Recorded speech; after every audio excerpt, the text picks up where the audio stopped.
কল্পনা করুন, আপনি প্রতিদিন যে রাস্তা দিয়ে হেঁটে যান, চোখের পলকে সেই রাস্তাটি যদি হা হয়ে যায় আর আস্ত একটা দোকানকে মুহূর্তের মধ্যেই গিলে নেয় মাটির নিচে।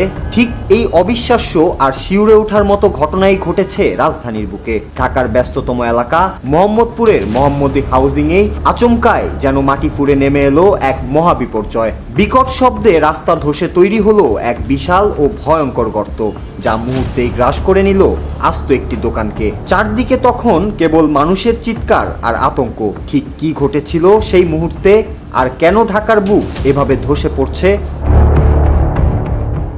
ঘটনার সূত্রপাত টানা ভারী বর্ষণ থেকে। অবিরাম বৃষ্টির তোড়ে মোহাম্মদী হাউজিং এলাকার মাটির নিচের ড্রেনেজ বা সুয়ারেজ লাইনে বড়সড় ত্রুটি দেখা দেয়। পানির প্রচণ্ড চাপে ভেতরের মাটি আস্তে আস্তে সরে যেতে থাকে, যা ওপর থেকে দেখার কোনো উপায় ছিল না। এরপরই ঘটে সেই আকস্মিক দুর্ঘটনা। রাস্তা ও মাটি ধসে সৃষ্টি হয় এক বিশাল শৃঙ্খল বা ভূগর্ভস্থ গর্তের। রাস্তার পাশে থাকা একটি দোকান চোখের পলকে পুরোপুরি দেবে মাটির নিচে তলিয়ে যায়। চোখের সামনে আস্ত একটা দোকান মাটির নিচে হারিয়ে যাওয়ার এই দৃশ্য মুহূর্তের মধ্যেই পুরো এলাকায় আতঙ্ক ছড়িয়ে দেয়।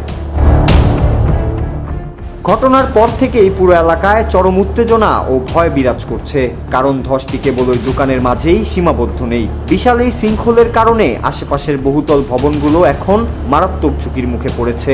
যে কোনো মুহূর্তে বড় কোনো দুর্ঘটনার শঙ্কায় কাঁপছে এলাকাবাসী। খবর পেয়েই দ্রুত ঘটনাস্থলে ছুটে আসে ফায়ার সার্ভিস ও পুলিশ প্রশাসন। তারা পুরো এলাকাটিকে ঘিরে রেখে উদ্ধার কাজ চালাচ্ছে এবং নতুন কোনো দুর্ঘটনা এড়াতে সর্বোচ্চ সতর্কতা অবলম্বন করছে। কিন্তু প্রশ্ন হলো, ঢাকার মতো একটি মেগা সিটিতে এমন ঘটনা কেন ঘটছে? নগর পরিকল্পনাবিদরা একে দেখছেন প্রকৃতির এক বড় সতর্কতা সংকেত হিসেবে। তাদের মতে, অপরিকল্পিত নগরায়ন, যত্রতত্র মাটির নিচে খোঁড়াখুড়ি এবং ভূগর্ভস্থ পানির স্তর অতিরিক্ত নিচে নেমে যাওয়ার কারণেই ঢাকার বিভিন্ন এলাকায় এই ধরনের শৃঙ্খল বা ধসের ঝুঁকি আশঙ্কাজনক হারে বাড়ছে। আজকের এই ঘটনা আমাদের মনে করিয়ে দেয়, এখনই সঠিক পদক্ষেপ না নিলে যে কোনো সময় আমাদের পায়ের নিচের মাটিও এভাবে সরে যেতে পারে। News desk, 24 hours Bangla.